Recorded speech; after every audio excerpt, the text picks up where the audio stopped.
very good morning to all of you. So, welcome back to the invited lecture series. Today it's my honor and privilege to invite none other than Dr. James Joe, sir. I don't need, I don't think sir needs an sir, sir needs an introduction to any crowd in India. We are all proud to say that once we've heard Sir and studied a lot from Sir, and his books speaks more than anything about cognitive neurology and about spinomotor localization.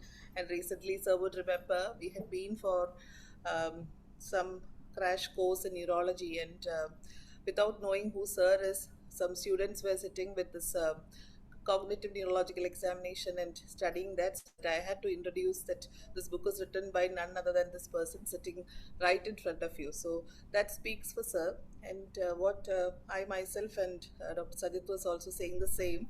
Sir is the uniqueness of Sir is that he has introduced himself some unique features of neurology and how to examine a patient, which is his own, um, own innovations, I should perhaps say. And one among them is this sensory system pattern revelations, which would help any neurologist to go further when we come across such a patient. So, with this small introduction, I would invite Sir on behalf of the Department of Neurology in Sri Chitra to give his lecture for today. Welcome, Sir. Thank you, Asha Madam, for your kind words.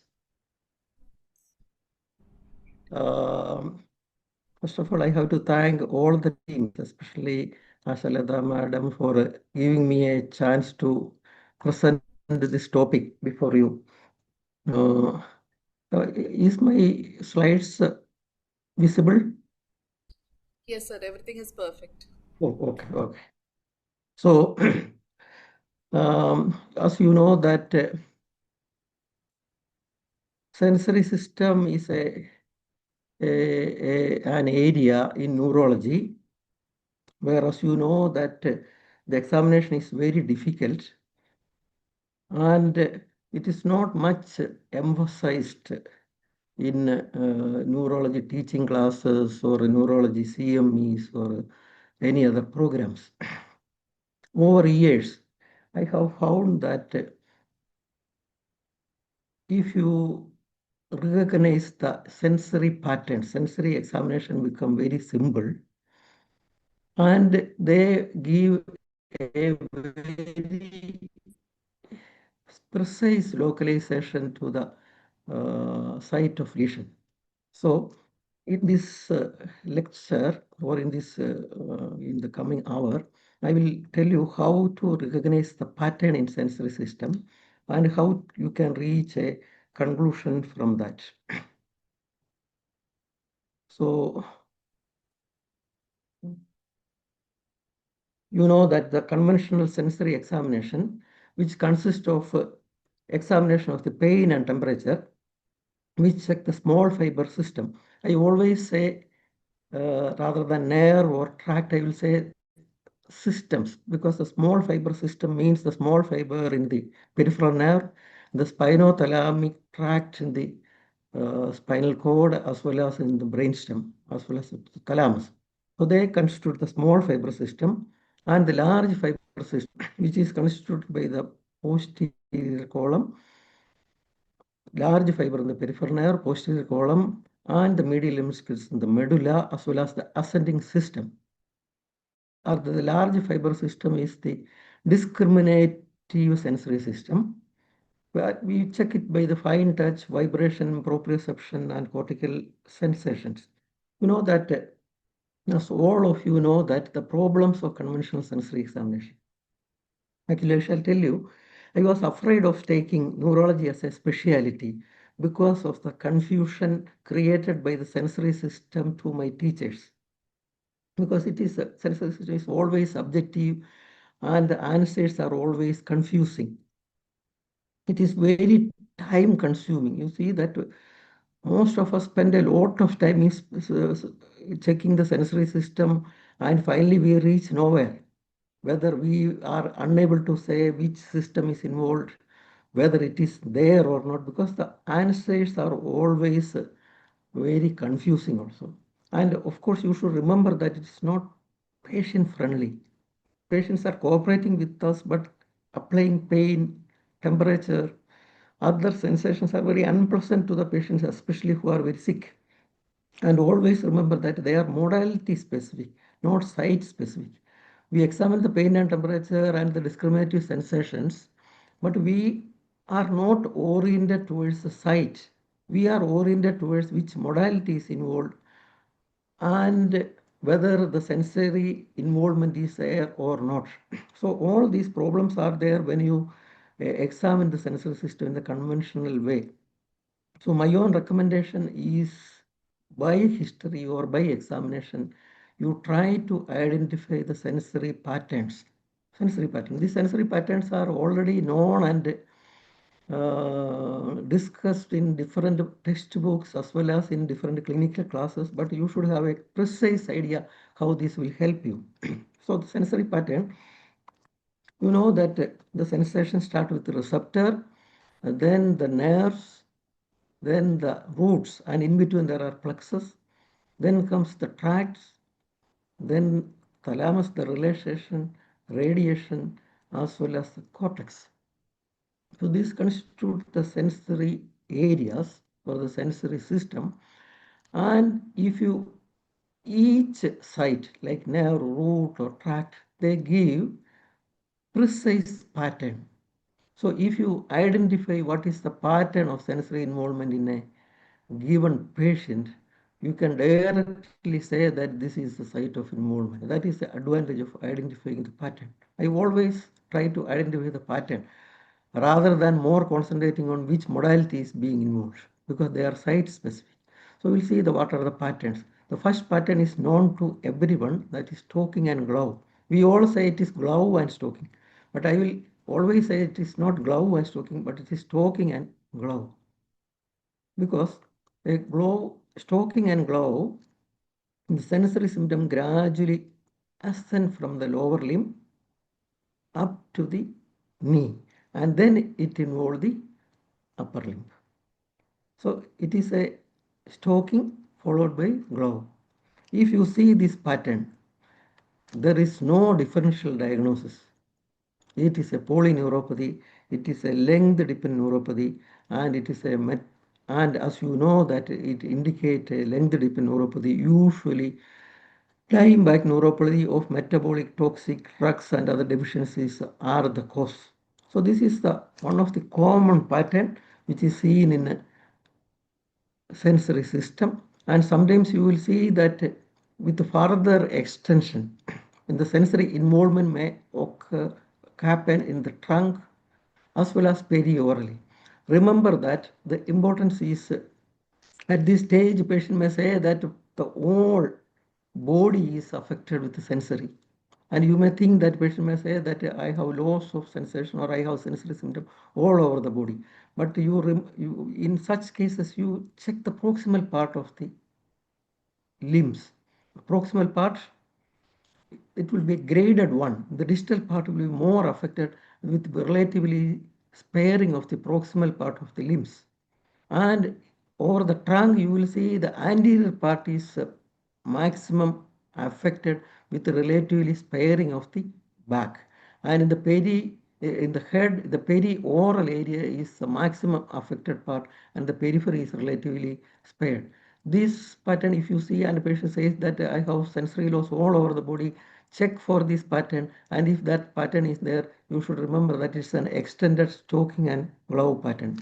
The site is none other than length-dependent neuropathy. Now,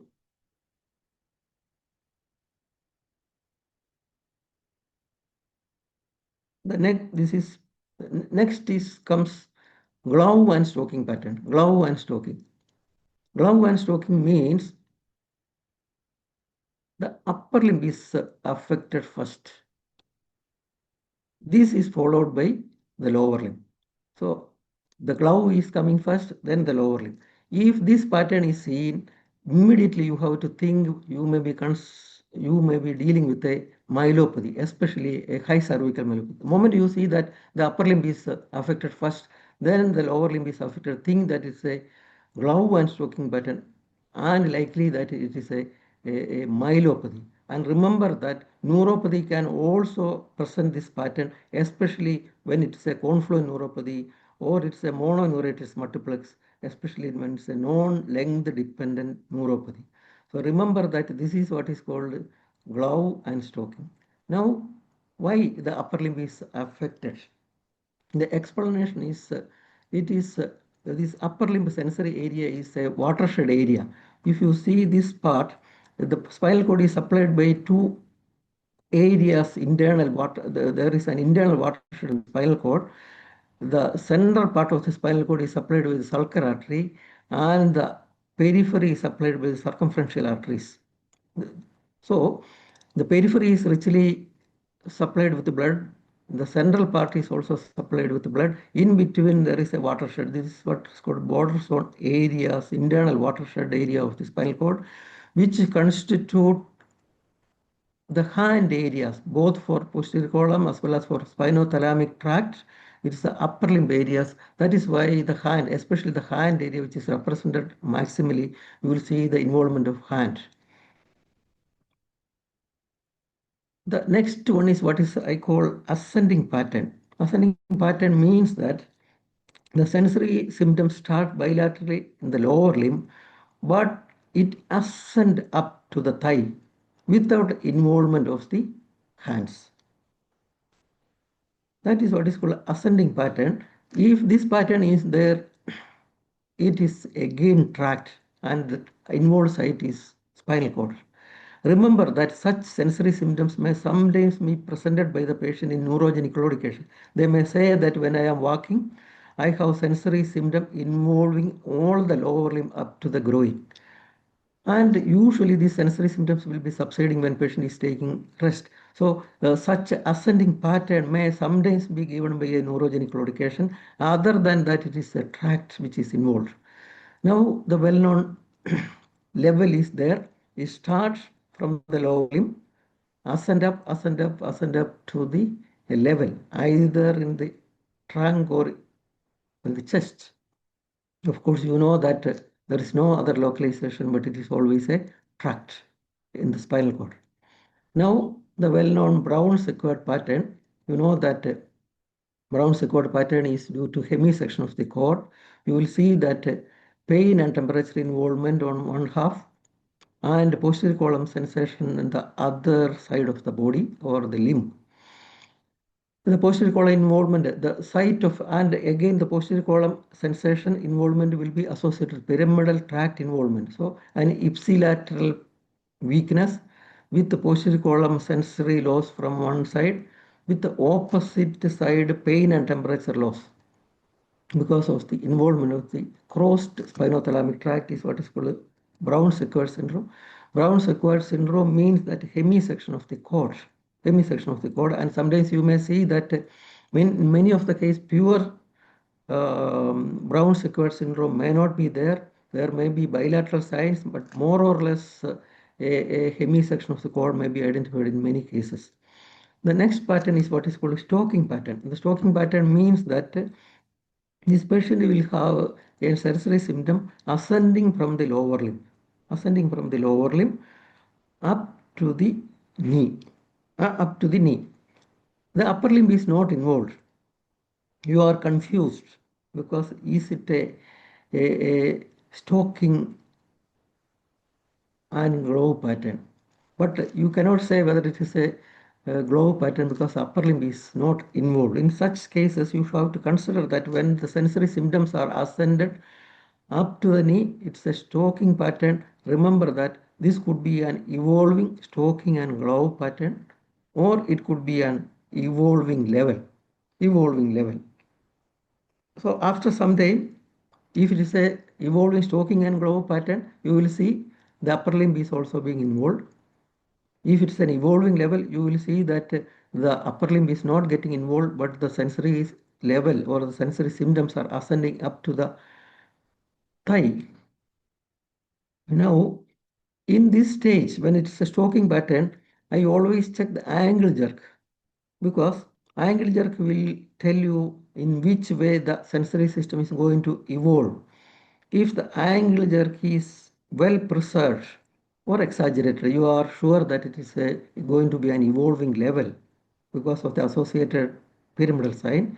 If the angle jerk is absent, you can be almost sure that it is going to be an evolving what glove and stroking and glove pattern. So this is the next pattern.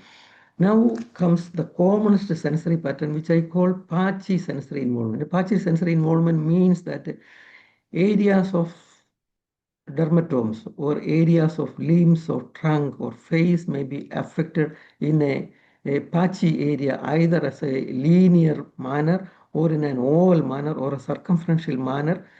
It may be single or it may be multiple areas. You cannot say that this is coming under whatever pattern which we have described. This is what is called patchy sensory. Patchy sensory is classically in neurology considered as a part of arachnoid. No, I will say that patchy, whenever you see a patchy sensory involvement, that is the commonest type of sensory involvement. It always indicate either a nerve involvement, either as a mononeuritis or as a mononeuritis multiplex, or it's a root involvement. So almost I will say that this is the commonest sensory symptom which we encounter in our day-to-day practice or clinical scenario. And remember that this sort of sensory involvement is either a nerve involvement or root involvement. And always it is very difficult to differentiate in many cases whether we are dealing with a root involvement or a nerve involvement because nerves are formed from the multiple roots. So it usually mimic. I always say that a root, if it is a root, the sensory involvement or sensory symptom will be in a linear pattern. And in a nerve, it will be more circular or oval. The more the linear, the more the chance that it is a radical. The more the circular, the more chance that it is a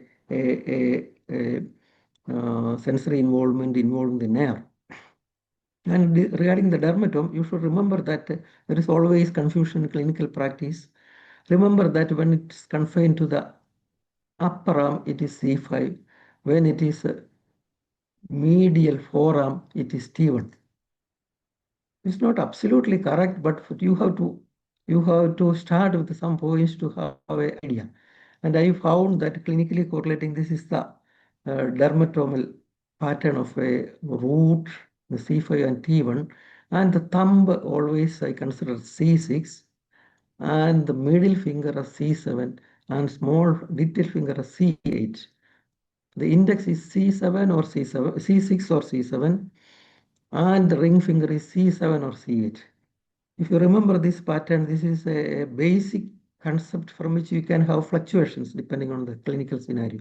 And of course, in the lower limb, remember that the anterior thigh is by L1, L2, L3 as shown in this figure, which is usually in a oblique pattern, whereas the nerve pattern is usually vertical, whereas the dermatomal pattern is usually oblique. And the medial leg is by L4 and the lateral leg and the dorsum of the foot by L5 and the S1. You remember that you stand on S1 because the sole is by S1 and the predominant area of S2 is the gluteal area. You stand on S1 and you sit on S2. If you remember that, that is easier. Now, so if you see this pattern, you can remember that these are the dermatomes and some sensory pattern in the upper limb will tell you definitely that these are the nerves rather than the roots.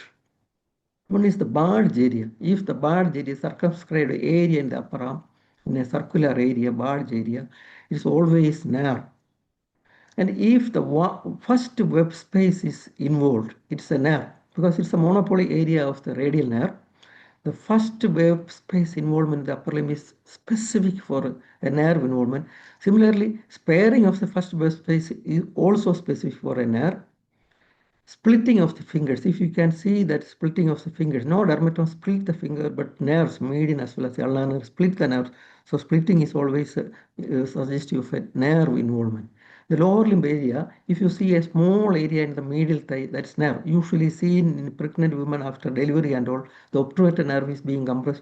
They will complain of a small area of sensory involvement in the medial thigh, especially what common is the lateral thigh. If a sensory symptom is there in the a longitudinal fashion in the lateral thigh, it is always narrow, either due to a neuralgia or due to a lumbar plexopathy.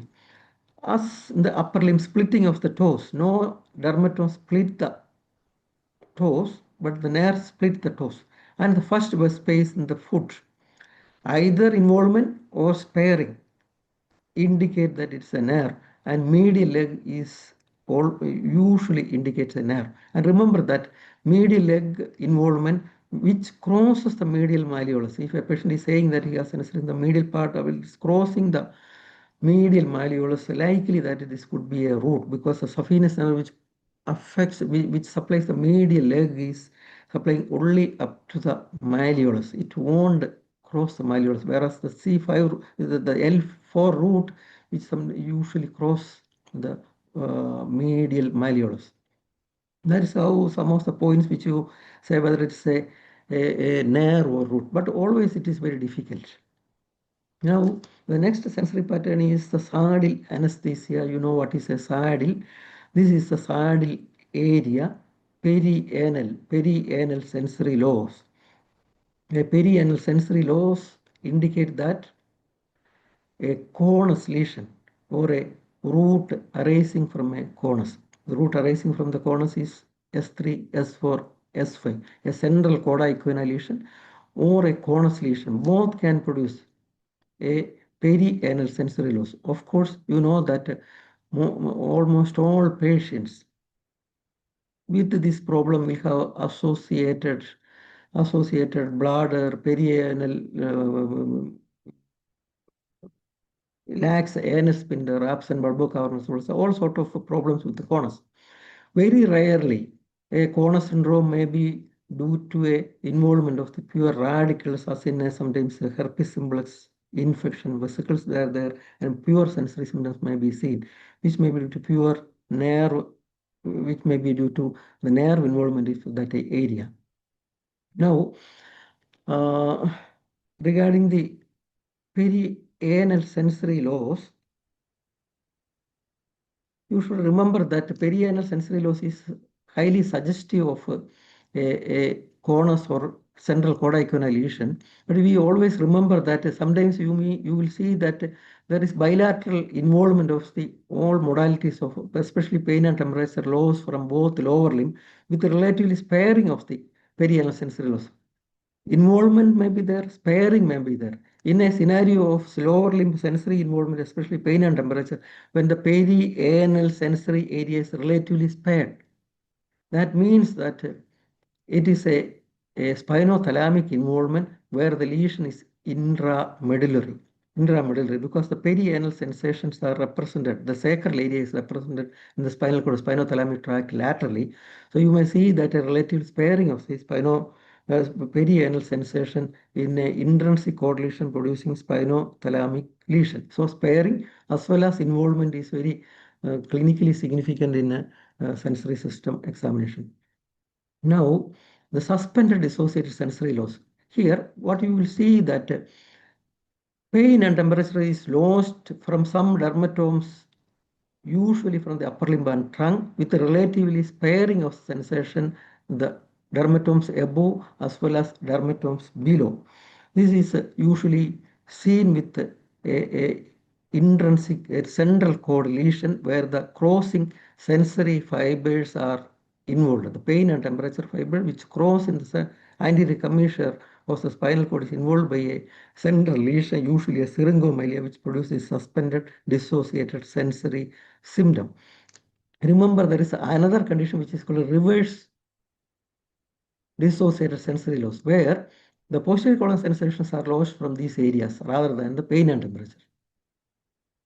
and pain and temperature will be relatively spared. This indicate this reverse pattern is sometimes, if you carefully see, this pattern is seen sometimes in clinical medicine, and it indicates a high cervical contraction at the cervicomedullary junction, CV junction problems. They produce a reverse pattern because the lesion affects the crossing fibers of the posterior column. So this is what is called a reverse dissociated, suspended dissociated sensory loss.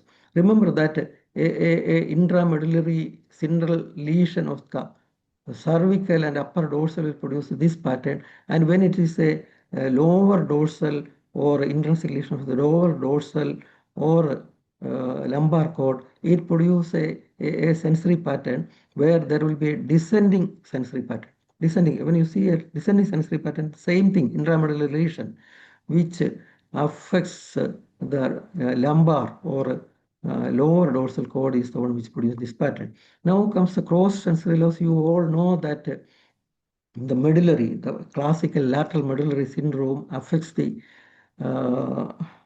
affects the fifth nerve nucleus, which is encircled here as red, and the spinothalamic tract, which is situated in the lateral side, dorsolateral medulla, which when it is affected, it produces what is called cross sensory loss, and the cross sensory loss of medullary involvement is usually spinothalamic because the posterior column or the medial lemniscus is very well in the midline in a vertical portion in the medulla.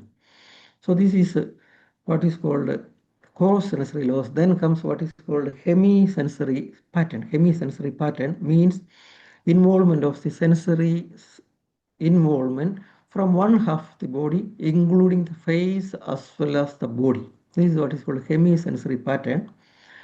It usually indicates a lesion at the upper medulla. We all think that it is above medulla, but it can occur with the upper medulla, pons, midbrain, thalamus, and radiation and cortex. So it always indicates that a lesion in the brainstem, starting from the upper medulla, pons, midbrain, thalamus, and radiation and cortex, is indicate the hemisensory pattern. You see that why there is a hemisensory pattern in medulla. Hemisensory pattern in the upper medulla. This what is shown is the what is encircled is the spinothalamic tract and the quindothalamic tract. The quindothalamic tract, which is actually the crossed fibers from the opposite face in the spinal trigeminal nucleus. So that is what is called the quindothalamic tract. And the spinothalamic tract is again a crossed fibers from the opposite side of the body. In the medulla, this quindothalamic tract is actually medial to the spinothalamic tract. A lateral spinothalamic tract lesion in the upper part, which extend a bit medially to involve the quindothalamic tract, which is shown as QTT, is quindothalamic tract. So a lateral medullary lesion which extend to the quindothalamic tract medially, which will produce a hemisensory loss. So medullary lesions, upper medullary lesions produce hemisensory loss. The peculiarity is it is the pain and temperature sensation which is lost. The medial lemniscus system is very medial, which is shown as MLS in the diagram. It is very medial so that you don't get an involvement of the posterior column. So the peculiarity is upper medullary lesion produces hemisensory loss due to the involvement of the medial part of the medulla, which where the quindothalamic tract is there, and the involvement is mainly pain and temperature. Now, the hemisensory pattern, the pons also can occur. You see that the whatever shown as one is the trigemino thalamic tract, the two is medial lemniscus, and three is the spinothalamic tract. So they are arranged in a horizontal way. The medial side is being that produced by the trigemino thalamic tract or quindothalamic tract. The second part is constituted by the medial lemniscus, which is arranged horizontally, and the third one is the spinothalamic tract. So in a pontine hemisensory loss, and the lesion is usually involving all the three one because they are a compact structure. So you will see a hemisensory pattern where all the modalities are involved from all the parts of hemisensory. That is the peculiarity. And rarely the medial lemniscus, which is shown as 2, is a widely spread area. Sometimes you may see the hemisensory loss is produced by involving only the discriminative sensation without pain and temperature. This can also occur, but a pure hemisensory loss due to a pontine lesion, that is involvement of three spinothalamic tracts, very rare because there it is a very compact structure. Spinothalamic tract in pons is a very compact structure because to produce such a small lesion in pons is rather very unusual.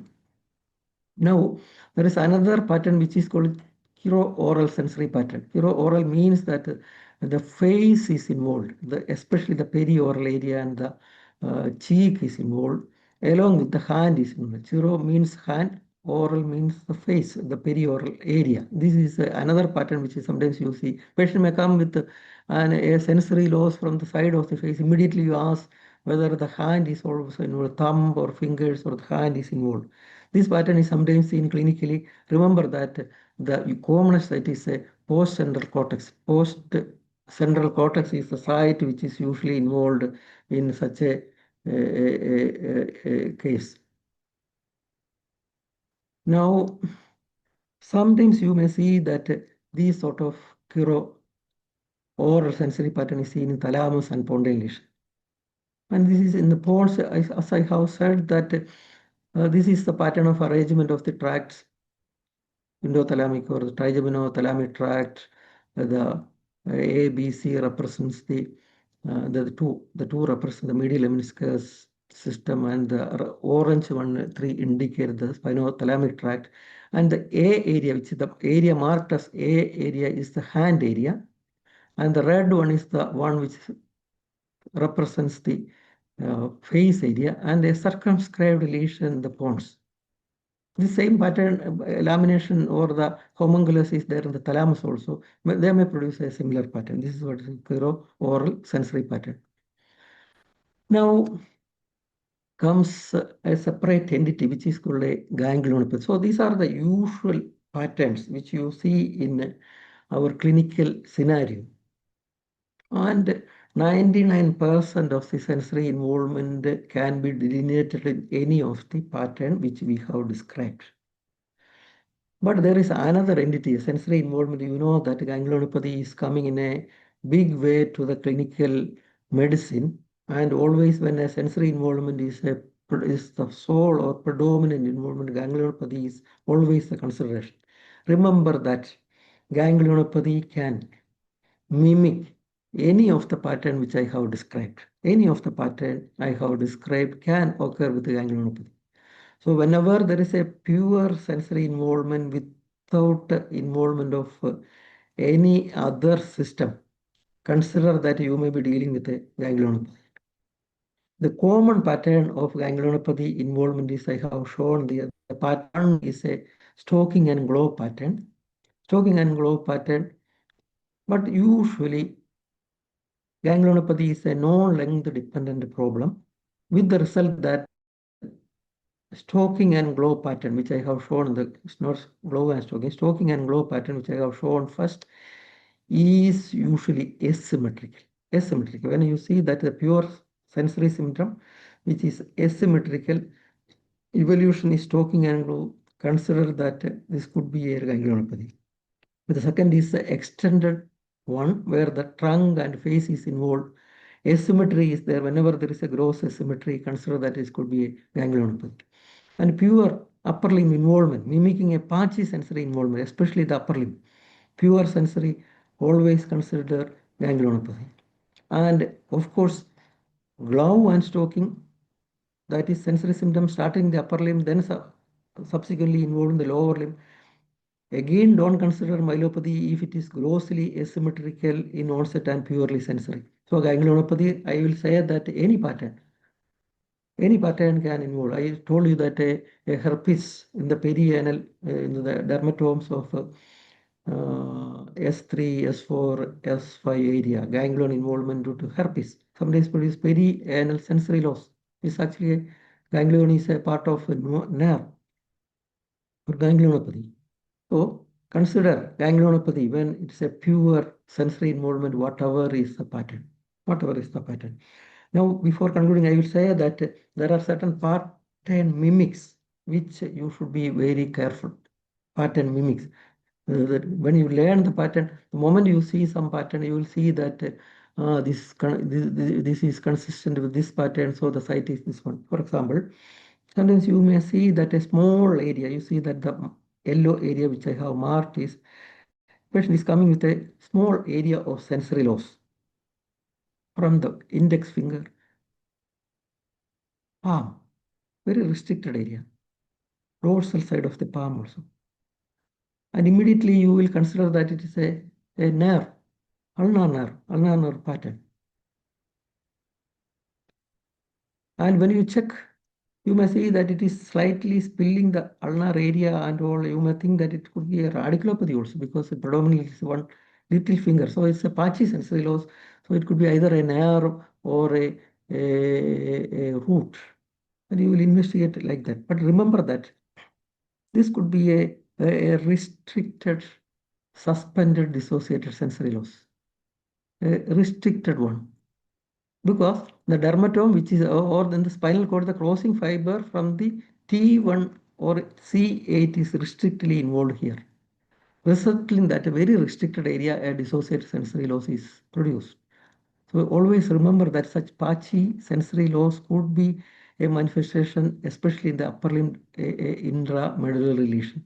Same way, you know that the posterior column sensations are maximum represented by the little finger in the upper limb. So a reverse dissociated sensory loss in the high cervical cord, a C junction anomaly will produce a posterior column sensory loss from the hand, which is especially marked in the little finger. Little finger. So you may think that it is something ulnar neuropathy and all. So remember that this could be a reverse dissociative sensory loss restricted to the little finger because it is the maximum one which is involved in posterior column involvement in cervical cord. Similarly, you may see that a crossed sensory loss. This pattern mimics a crossed sensory loss, but actually it is in the high cervical cord, a C2 lesion. A C2 lesion, you see that when there is a C2 lesion, at the site of lesion, the C2 dermatome, C2 root, sensory root, or the root entry zone, or the substantia gelatinosa is involved at C2, with the result that the back of the head is anesthetic or sensory problem. The angle of the mouth is having sensory problem. So this E2 will produce this back of the head as well as the ear, as well as angle of the jaw produce the sensory problem. And you know that at the C2 spinal cord level, there is a trigeminal V1 nucleus is there. Its involvement will produce a sensory loss from the forehead, especially the V1 area of the ophthalmic division. And a C2 lesion may produce a tract symptom, a spinothalamic tract involved here. So this will produce a hemisensory symptom, especially pain and temperature from the opposite side. So superficially, the patient may come with a crossed sensory symptom. Patient will say that I have sensory loss from one half of the head and I have sensory loss or sensory symptom from the opposite side of the upper limb, trunk and lower limb. You will definitely go for a medullary lesion, a lateral medullary lesion. But remember that a C2 lesion, this is not very uncommon. I have fallen and I have made it as a pattern mimics after falling down several times with the high cervical cord lesion. So the peculiarity is when such a patient is saying sensory loss, carefully check the perioral area. The perioral area in cervical cord lesion will be spared because they are represented. These areas are represented high up in the medulla, not in the cervical cord. So this is another pattern mimic which sometimes you may see in clinical practice. The third clinical practice, what you see is perioral sensory pattern. You may see that there is a perioral sensory loss. Patient is coming with a perioral sensory loss bilaterally. The usual 99.9% cases, this is something which is called either a trigeminal ganglionopathy or trigeminal neuropathy or something to do with the nerve, or sometimes systemic disease like hypocalcemia or diseases like drug effects. Drug effects can produce perioral sensory loss. Hypocalcemia, drugs like topiramate, Diomox, etc., can produce this sort of perioral sensory loss. But remember that once in a blue moon, you may encounter a very circumscribed lesion in the medulla, upper medulla or lower pons, which may produce a perioral sensory loss. This diagram shows how it happens. You see that the quindothalamic tract, which crosses in the midline, that part of the quindothalamic part which supplies the perioral area, that is, perioral area is usually represented the upper medulla, they crosses in the paramedian area in the upper pons, in the upper medulla or in the lower pons. And a circumscribed lesion is not rare in these areas. And if such a things is happening, patient may, especially in a small demyelination, small vascular lesions are comparatively rare, but usually demyelinating illness or sometimes wernicke's encephalopathy and all, they may come with a circumscribed lesion in the upper pons, upper medulla or lower pons, and the main symptom of the patient may be perioral sensory loss. So remember that such a fallacy can occur with our perioral sensory loss. You may think that it is something peripheral. You are an evolving neuropathy which starts in the perioral area. The next one is what is called pseudospinal sensory pattern. Pseudospinal sensory pattern. You see that when you see a patient is saying that a sensory level in the trunk, you definitely go for what is called a tractopathy, a tract in the spinal cord. So by pattern, it is a tract pattern, a level in the trunk. But remember that you see the diagram, the spinothalamic tract in the medulla is laminated. Laminated in such a way that the upper limb fibers are represented most medial and the sacral or the lower limb fibers and the sacral fibers in the lateral part, lateralmost part. Sacral is lateralmost, then comes the lower limb, then the trunk and upper limb. And finally, the quindothalamic tract, which subserve the face. This is the lamination of the spinothalamic tract. Sometimes the lesion may be so circumscribed in the spinothalamic tract that the lower limb and sacral area may be involved. The result will be a patient will have a pseudo-spinal cord sensory level at the trunk. So remember that sometimes it can occur with the spinothalamic lesion also in the medulla. Same way, a pseudo-syringomelic sensory pattern, especially it involved one upper limb. See, the medial part of the spinothalamic tract is involved, the upper limb and trunk part is involved. Patient may come with a sensory involvement, a dissociated sensory involvement, that is pain and temperature is lost from a limited area in the upper limb as well as the chest. With the sparing of the posterior column, you will remember, you will think that it is a intramedullary lesion, crossing fibers are affected, but the lesion is in the restricted area in the lateral medulla. So these are the things which you have to remember, that pattern mimics are there. So always when you see a fixed pattern, before going to conclusion, remember that pattern mimics are there, and are you dealing with a pattern mimics? Then only go with the pattern. And I will conclude this talk with the wording of Rajashekhara sir. He need not need any introduction. He was my professor when I was doing my DM at Trivandrum Medical College. I need not describe him at this stage because you all know how he is. He used to say us, if a person is having sensory symptoms, you need not examine the sensory system because symptoms are equal to examination finding. This you have to take. Even if there is no finding, if the patients are having symptoms, that's enough. You need not torture the patient with further examination. And if the patient is having sensory symptom, that's enough. And that indicate from the sensory symptoms itself, you can see that what is the pattern. In 99% of the cases, you can delineate the pattern by seeing the symptoms. Only the symptoms you can see that this is going to be the pattern. Exception is only less than 1%.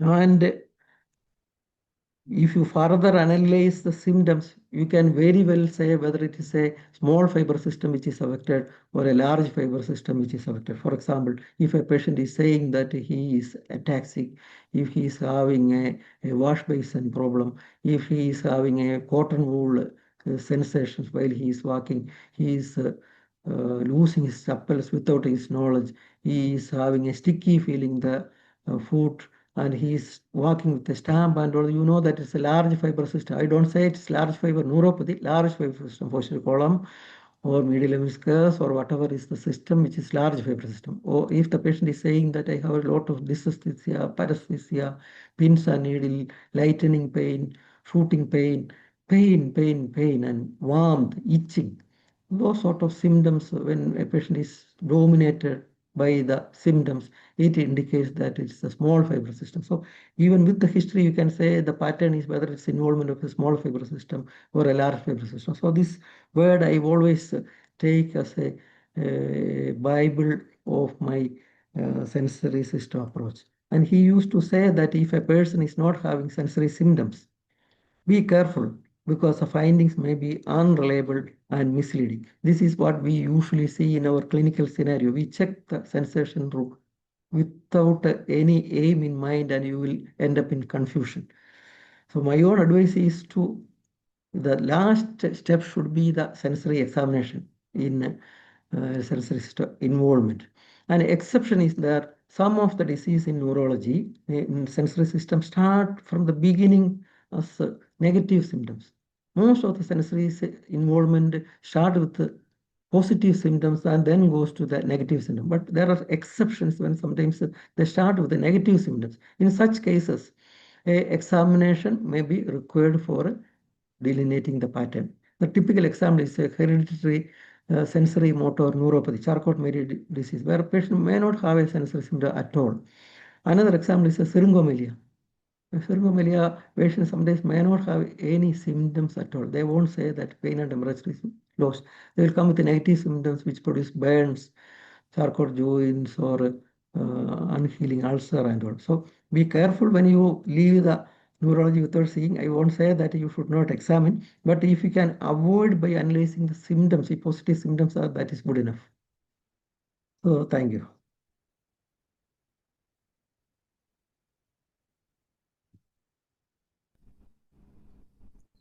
So thank you so much, sir. That was a very clear description, and thank you so much.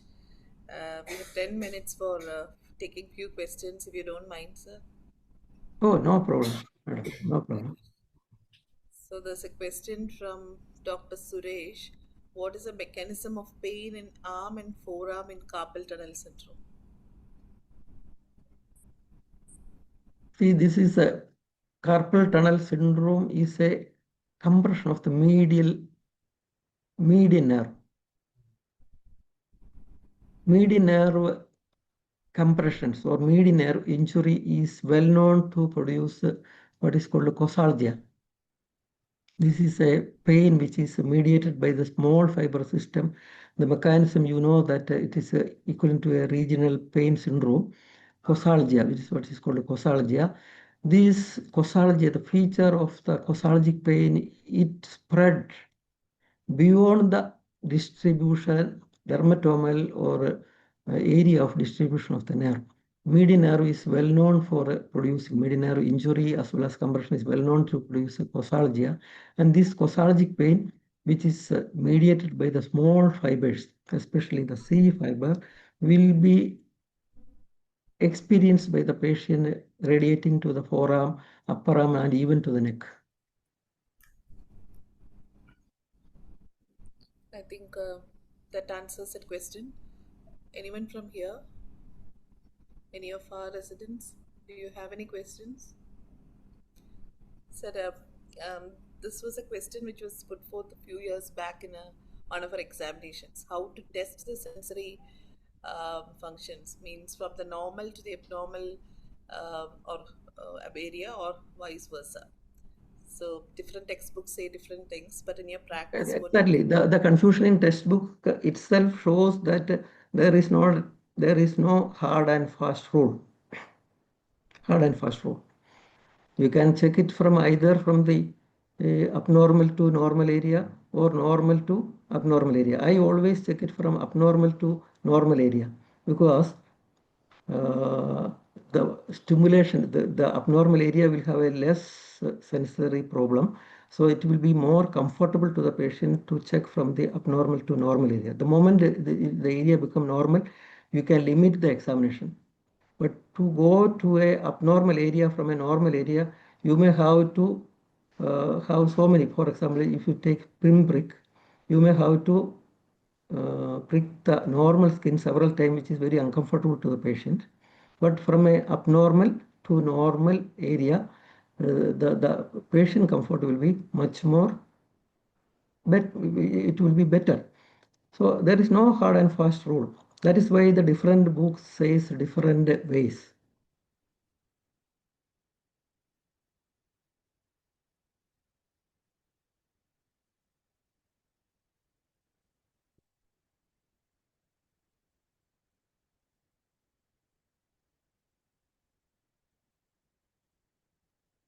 No doubts.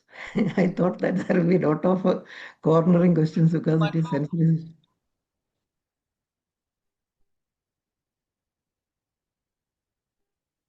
Am I audible? We didn't Hello? hear that, but it's okay, sir. Ah, Dissociation of joint position and vibration occur. Yeah, yeah, you're audible, sir. Can you hear me? ah, I can hear. Yeah, a couple of questions more. Why does dissociation of joint position and vibration occur in the same patient, and how to interpret it? Because first of all, you have to remember that vibration sensation is a modified touch sensation.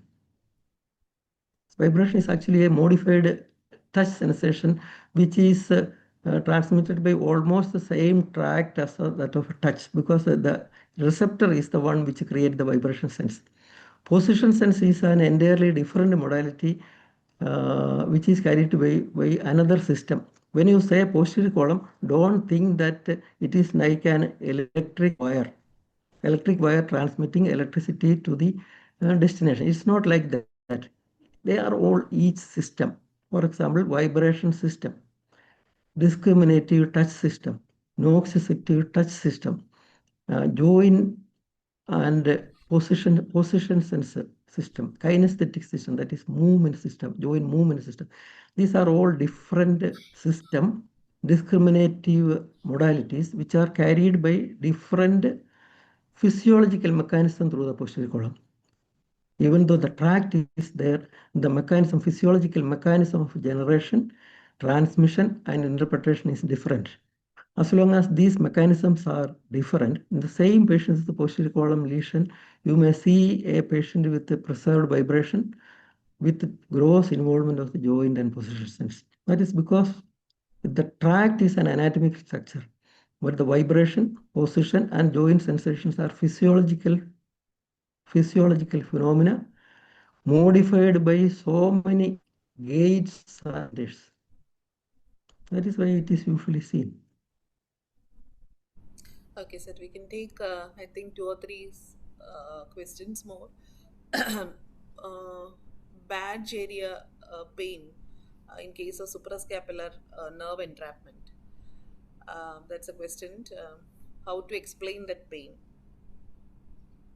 Badge, like sensory symptom. Patch area in Barge area, isn't it? Yeah, yeah. In Barge area, the suprascapular pain, nerve entrapment. no, the patchy area of sensory loss in Barge area is actually not suprascapular nerve involvement. Suprascapular nerve involvement. It is actually due to the axillary nerve involvement. I understood the question raised by the candidate is not the barge area. You may see that in a suprascapular nerve area, there will be a dull aching pain in a suprascapular area. It's not the barge area. It's in the suprascapular area. In suprascapular nerve entrapment, there will be a dull aching pain, which usually patient comes with a suprascapular pain, and there will be involvement of the suprascapular nerve. The explanation, it's actually not given in textbook, but I shall tell you. Yeah, this is my personal view. That's why I am cautioned. It's not from the literature or scientific evidence. We always think that motor nerves are purely motor and it is not a painful structure. It's not a painful structure. But remember that motor nerves are also motor neurons and motor nerves are painful. Pain can arise from them, even though they don't carry any sensory fibers, pain can arise from them. I can tell you an example. See, if you take the polio, it is a pure anterior cell disease, isn't it? The pure anterior cell disease, infecting the anterior cell. No other tract or structures are likely to be involved in polio. But is a polio painless or painful disease? It's an extremely painful disease, muscle pain. The myotomes which are supplied by the anterior console, they are very painful. In our internship or house surgency and all, the big caution, polio was relatively common. The big caution is if a patient is coming with a limb pain, never give IM injection because it will aggravate, because IM injections are contraindicated in polio. So never give IM injections when a patient is having a painful, a child is having a painful. So anticonvulsant is so much painful. And you see the neurologic hemiotrophy, it's a brachytherapy plexopathy. Motor nerves are involved. You don't get a sensory, but it's extremely painful. So pain in motor nerve and anticonvulsant is not unusual. Even though it is not, it doesn't carry any sensor. I think that the suprascapular pain in these entrapments are similar to these mechanisms. But no, I have this doubt and I searched a lot for this one, but I could not find a clear explanation.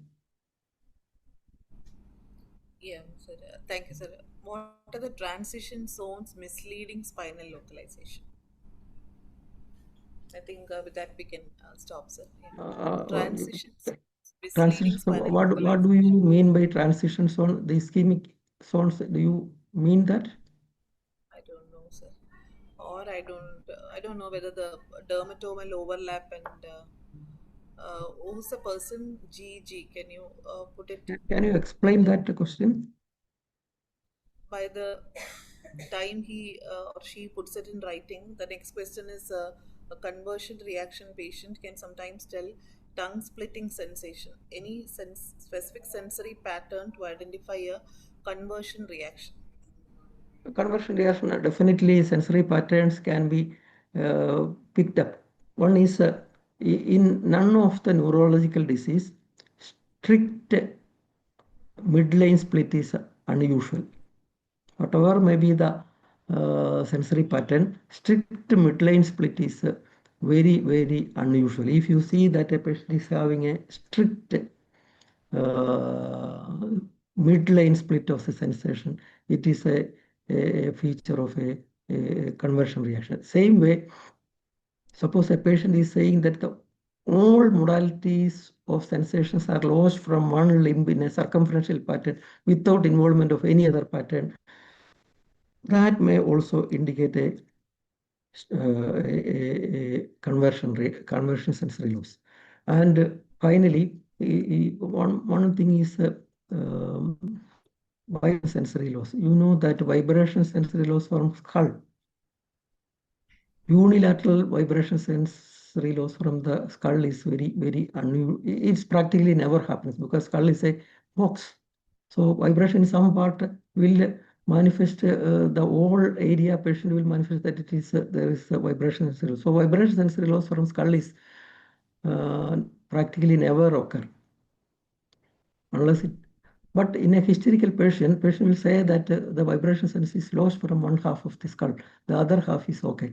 That means that this never can occur in a organic disease. So that indicates that it's a hysterical problem. So hysterical problem can be delineated by seeing the unphysiological pattern of sensory loss. Unphysiological. I told you that there are several physiological pattern, but be careful. Ganglionopathy can produce unphysiological pattern. Second is strict midline splitting of the sensation, very unusual with the physiological conditions or pathological condition, and hemi vibration loss from the skull. All these indicate that the what patient is dealing with may not be a functional neurological disorder. Okay, so the last question is the previous one, the transition zones misleading spinal localization. It This may is be the dermatological. partition. No, the dermatological overlap, like C5T1. And in addendum to that, sir, you didn't mention about onion peel sensory loss, which is also because he touched upon the dermatological overlap. People have a notion that it is confined to trigeminal, but I mean, we all know that the spinal cord lesions can also cause that. So, would you love to elaborate on that, sir? Oh, onion Onion peel. peel sensory. See, onion peel sensory loss is classically described with the spinal trigeminal nucleus involvement, descending spinal trigeminal nucleus. You know that the pain and temperature from the base area is subserved by spinal nucleus of the trigeminal nerve. It descends from the upper molar down the C2.